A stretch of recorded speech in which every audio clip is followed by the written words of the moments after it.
Living Local Carolina with Katie Turner. Local trends, shopping, dining, and more. This is Living Local Carolina. Well, one of my huge mottos in life is that you always deserve to have a sweet treat. And so today, I'm at Pawleys Island Bakery with the owner, Michael. How are you? I'm doing great. Thanks for coming over. Oh, absolutely. We're going to take the grand tour, so why don't you go ahead and lead the way? Come on in. All right, thank you. Welcome to the bakery. We've been open almost 14 years, Okay. serving this community well. And I can already tell whenever you walk in here, this is just one of those spots that people love coming by, like multiple times a week.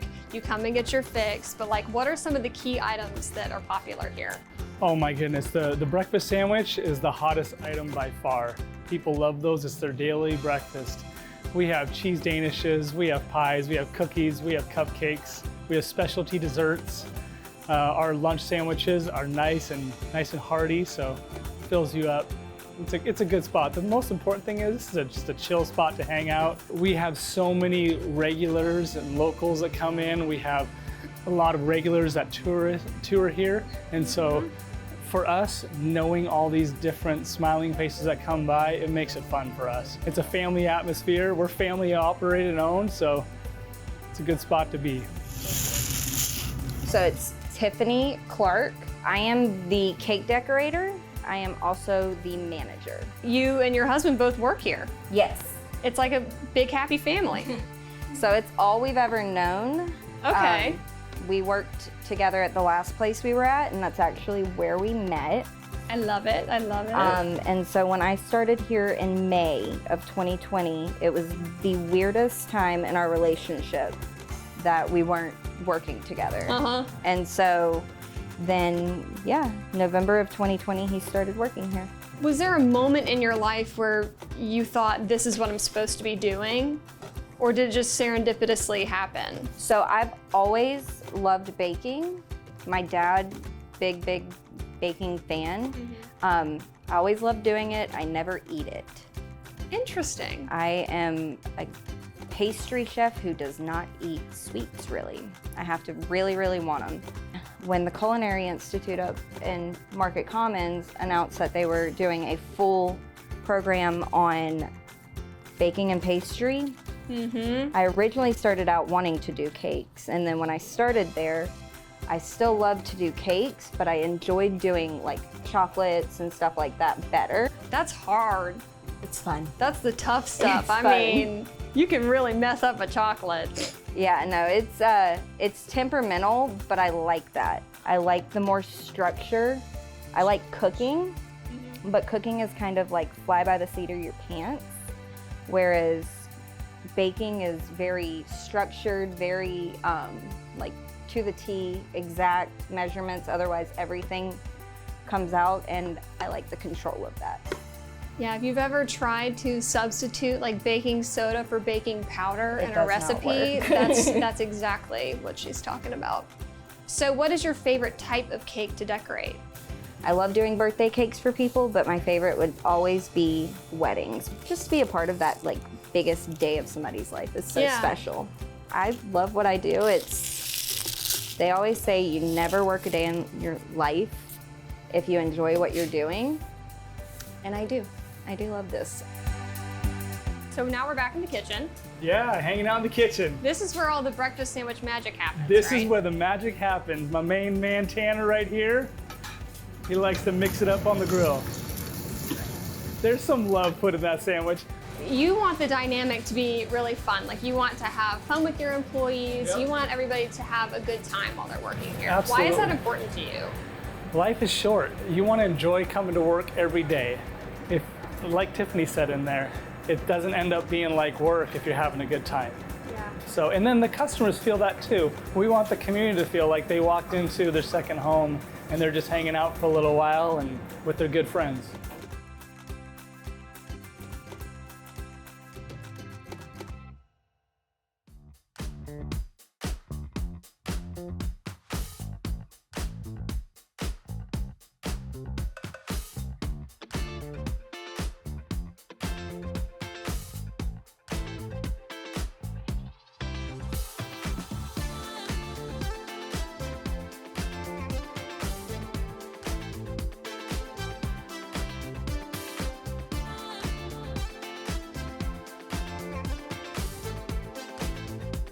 We'll be back right after this break with more Living Local Carolina. This story is sponsored by Palmetto Paws Pet Spa. So I started this business in 2019. I was originally from Myrtle Beach, and when I moved to Colorado, I decided that when I was in college I needed a part-time job. So I started as a bather at a local salon and realized I really loved the groomers and everything that they would do. So I decided to train, and once I moved back home, I decided to open my own business after working under a few other ones. So our services vary. We have anything from standalone services, just nail trims, anything like that, quick and easy services that need to be done. We do everything up to full service grooming, and with that, all of it includes all the essentials like nails, teeth brushing, ear cleaning, those types of things. We start anywhere from bath packages to just a little bit of hair cutting or full grooming packages. I think the thing that separates us from our competitors is that we really strive to focus on the experience of the pet when they're here. I've worked at a few other salons where it almost seems as if the dogs are just a number and, quick in and out as quick as possible, but I really like to slow down and make sure they're comfortable, take them for a walk, give them water, provide all the things that would make them comfortable when they're in our care.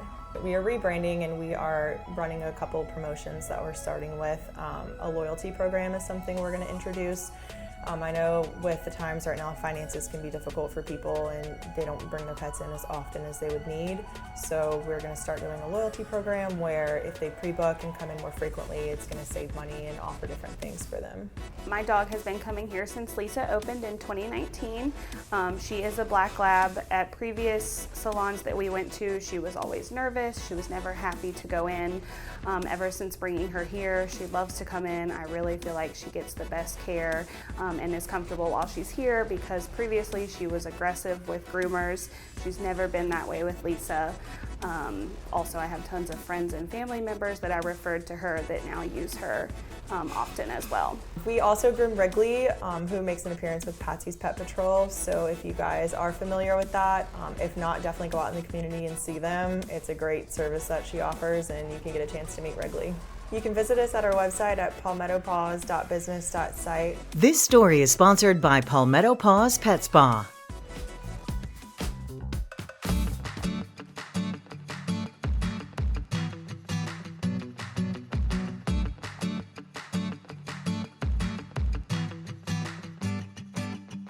Well, today we are getting messy. I am at Studio 4319. I'm with Michelle. How are you? Good, thanks. How are you? I'm doing a lot better now that I'm here, if I'm being honest. Great. Well, We have had so much fun this afternoon. We have been creating and getting messy, and this is what you do every day. Every day, all day. All the time. It is my favorite thing ever. Tell me about your job and what you do. Well, we have, it's an art studio, art playground. We have classes from 18 months all the way up to adult classes, 18 months to 101. We teach mommy and me classes. All of our classes are process-based art. So that means that we're not focused on the end result. We're about the process. So even with the kids, they get really stuck on that. It has to be perfect. But when you take that pressure off and say we're just focusing on the process, it takes away that perfectionist feeling, and that, it's okay if it doesn't look amazing at the end, because everything that happened in the process was so much better. That's the art. Yes. Frame Your Beach. So this is a resin, and we used a variety of supplies. We have shells, this is some kind of jewelry string, and then epoxy resin is something that you would normally see that people are doing in molds. They go on the tumbler cups now. These things are epoxy resin. So now that will be permanently frozen in that position on your frame from the resin, because tomorrow it'll be hard as a rock. And the mermaid cannot swim. And the mermaid will be right there forever. And then you also made this beautiful coaster with some glitter and your name, and Miguel made this beautiful bowl that he's going to get to put up. And here's some other things that are the more traditional uses for resin in the arty and crafting world, but this is just kind of a next level, really more what I love, because it's combining the art with the resin. This was therapeutic for me, Very if much, I'm being absolutely. honest. Yeah, definitely. I feel like you probably come across that quite a bit with people Absolutely. who come take classes Oh here. yeah, it is very therapeutic. Where can people find out more information about your classes? My website is studio4319.com. We're also on Facebook and Instagram, and my number is 843-400-3045. We have it all. It's really amazing.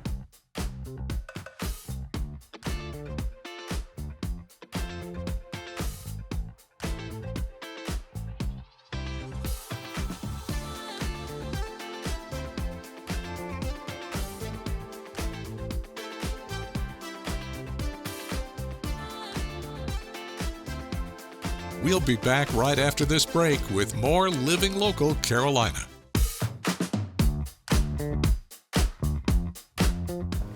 Welcome back to Living Local Carolina. Today I'm joined by Dr. Anthony Thompson. How are you doing? Doing quite well, Katie, and yourself? I'm doing wonderful. You know, our goal is, first of all, we got the name came from Ephesians, 2nd chapter. And this is a group of a lot of different people in Charleston, leaders in Charleston. Yes. Tell me about your board. Yes, well, my board consists, very diverse board. Has to be. You know, we have young people, white, black, Latino, you know, and everybody's denomination is completely different. Yeah. You know, Catholics, Reformed Episcopalians, Baptists, I mean, and so it's very diverse for a purpose, you know, because, you know, we're trying to promote what Christ already did. More or less promote, we're trying to perpetuate what he already did. And that is by the grace of God to encourage people through acts of forgiveness, repentance, and reconciliation, okay, to destroy those barriers that divide us, that hostility that divide us. Like I said, that can be a number of things, you know. And it's not just for one particular thing, but it could be a number of things, so that we can come together as one family, you know, the way it was intended to be. And so that's where we start. And you were able to do this on a really big scale. Yeah. Whenever you had that event. Yeah, when we had the event, oh, that took a lot of work. I'm sure. I mean, lots of planning. Yeah. I mean, even getting the organization together just to come as one. We didn't just do it right away. When I came back, this incident with George Floyd occurred. But to our surprise, the people in Charleston protested. You know, it's like, wow, I mean, they tore downtown up. They're mostly young people. And so we were shocked, we were surprised. And so there's a pastor named Reverend Zadek, who's the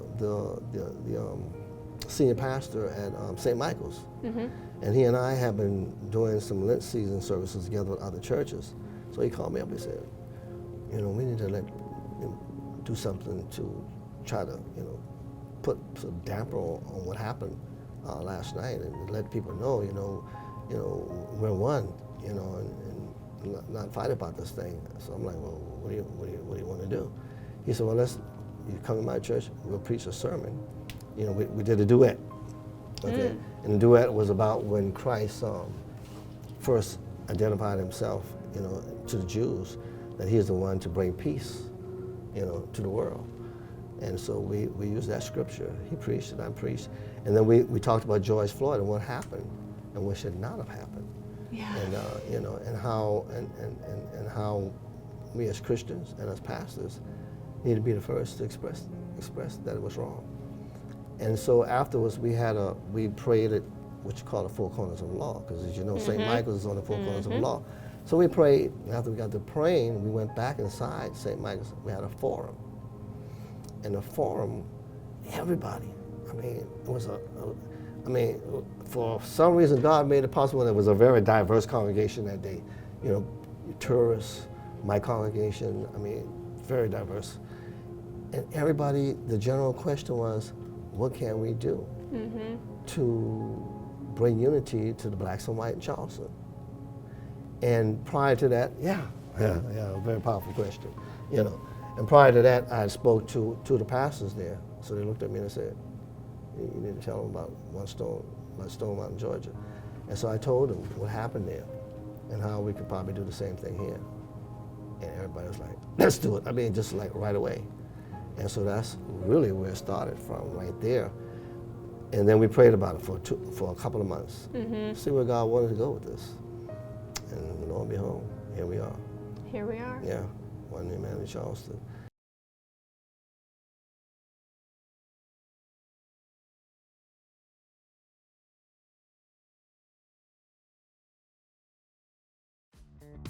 Don't forget to like our page on Facebook and follow us on Instagram and Twitter. How to use the QR code. Just open the camera app on your smartphone, iPad, or tablet. Point your device at the QR code so the QR code appears on your screen. Your device will recognize the QR code and show you a notification. Click that notification and you'll come to our website.